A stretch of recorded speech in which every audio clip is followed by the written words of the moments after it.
So we have another RX 580, a total of 2, plus a CPU miner, and we have gone from 3 1/4 hash rate, hash a second, to roughly 5 1/4 hash seconds. So adding a second GPU essentially has given me about 200 more hash than I was getting before. I have downloaded AMD Crimson.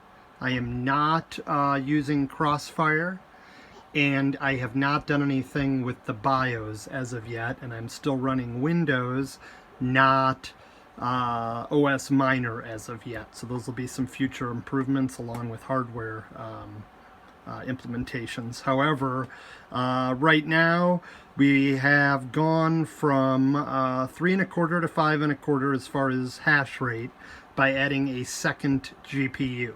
Thank you.